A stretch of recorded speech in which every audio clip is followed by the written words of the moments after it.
Now let's move to this. As the Gauteng winter initiation season draws to an end, 2 initiates did not make it back home. A 21-year-old man reportedly died in a registered school in Ratanda, south of Johannesburg, and a 42-year-old man died at one illegal school in Tshwane. The initiation season in the province has been rocked by illegal and unregistered schools. The Gauteng Provincial Initiation Coordinating Committee says out of 87 schools that applied, only 6 met the requirements. Let's bring in the committee's spokesperson, Kiba Kekana, for more on this. Thank you so much for your time, Mr. Kekana. We do appreciate it.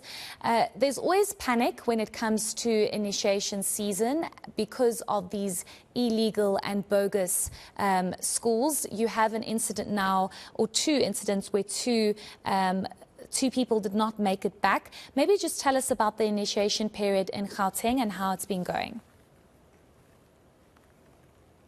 Thank you very much, Heidi, for the opportunity to share the work of the Gauteng Provincial Initiation Coordinating Committee, which is a structure that has been established by the Premier of the province. It is a structure that is implementing the Customary Initiation Act. This act was promulgated so that we can regulate, the initiation schools because of, the past in terms of what has been happening in the area of initiation school. Secondly, I think it's about the restoration of pride and dignity in this sacred cultural practice, and most importantly is to save lives. So we started to implement this act. There are still challenges here and there. The work of the PICC basically is to ensure that those who want to practice this cultural practice must apply. The application is very, very, very strict because it wants to eliminate bogus or illegal initiation schools. We know very well that the challenges that we faced around illegal initiation school, the first one was anybody could just decide to practice without consulting the custodians of this practice, and those custodians are the traditional leaders that are recognized in terms of the law. So in Gauteng, what happens is that the law says to us, we need to prepare thoroughly, and then 3 months before the initiations, because you hold initiations twice a year, we've got summer initiation schools and winter initiation schools. So currently, we were busy. The period started when the schools closed, and it ended this past weekend, just before the schools reopened. So in between, you find that there are those that just decide to open initiation schools anywhere, anyhow, without following the procedures. And that's where we have these challenges. Indeed, you're correct. We lost 2 initiates in this process. One was from a legal school in the Sidiben district, in particular in Lesedi municipality. The other one died in the city of Tshwane, to be specific in Attersville, the Tshwane West, in the informal settlement. But that was an illegal initiation school. Thank you. Okay, so what are you doing about it as the Gauteng Provincial Initiation Committee to deal with this? Because if you're telling me that this is a structure or a committee that's been established from the Premier's office, you have a total of 138 initiates that were rescued and removed from illegal schools after the committee received reports of illegal initiation schools, and 9 illegal initiation schools were subsequently closed. So what are you doing as a committee to preempt this? So instead of waiting for these boys or these men to go to these initiation schools, are you not in a position to identify these and prevent it from happening in the first place? The first thing that we do, I think, is through the application process, because that's a control measure. But we also conduct workshops. We have conducted workshops in all the 5 regions, because even prior to the Act, the Customary Initiation Act, we knew those that were conducting this, because municipalities at that stage, together with traditional leaders, kept a database. They knew who ran these schools.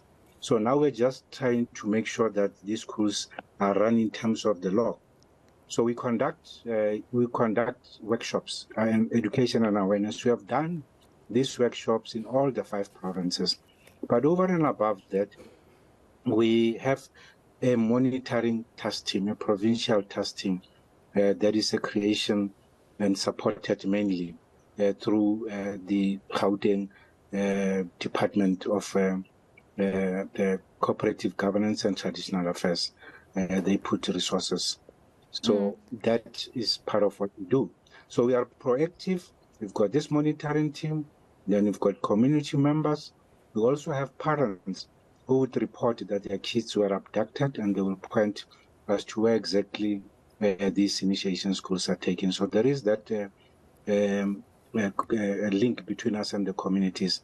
But the Gauteng government, through COCTA, it has got what we call community development workers, who are also the eyes and the ears of government when it comes to issues that are happening in particular wards, and ward councillors for that matter, and ward committees. But would you say, Mr. What we also do, which is very important, is the criminal justice cluster, that is the police, as well as the prosecuting authority. We lay charges. There are cases that have been opened for all those that are opening illegal schools because they are breaking the law, and even those that are conducting these initiations and there are deaths. There are cases that are opened with the subs, and they are being investigated through the prosecuting authority. Sure. Sorry. So my next question, and probably my last question to you, would be, but don't you think that more should be done, especially moving into the summer initiation season? I mean, one life lost is too many, and you obviously have parents that want to send their children to these initiation schools, but you know, there's always a risk of them not coming back. Why should they be subjected to this? Surely something more needs to be done to deal with this. I know you speak about the fact that cases are being opened, people are being arrested, but that's not stopping people from opening up these bogus schools. It's still happening. You're correct. I think this is also, it mirrors some of the things that are happening where the rule of law is not being taken very seriously across the board. We've got issues around issues of land, where people just do land grabs, you know, they take land and stuff like that. So even in this instance, there are people who are making this important and sacred cultural practice a business. They're charging exorbitant prices, they abduct kids. I think that is the situation, that is the context that should be understood. The majority of those that are opening illegal schools are abducting kids, and they threaten parents. There are parents who are not even opening cases because they are threatened, and some do open cases and they are threatened and they withdraw cases. So this is something that I think the whole of society, as I started from the beginning and said, the reason why we've got this statutory structure, PICC, which accounts to the National Initiation Oversight Committee, it is because of these things that are happening that are not supposed to happen. So a partnership between us and the communities, and and the rule of law enforcement, and we also partnering with the other departments of government, like social department, social development department. They are the custodians of the Children's Act, because in terms of the law, there is an age limit, but there are those that are bringing kids without parents' consent. But the other issue that we noted in our application, like I said, it's a very strict one because the bottom line is to save lives. We've got what we call medical screening. There is no kid who's supposed to go to the initiation school without a medical screening report. kids must go to the doctors, to the hospitals and the clinics, receive this medically fit certificate that will indicate that these kids are okay, they can go and attend. But those that are abducted, they are not following that process. As a result, there are kids who are taken to these hospitals without their medication.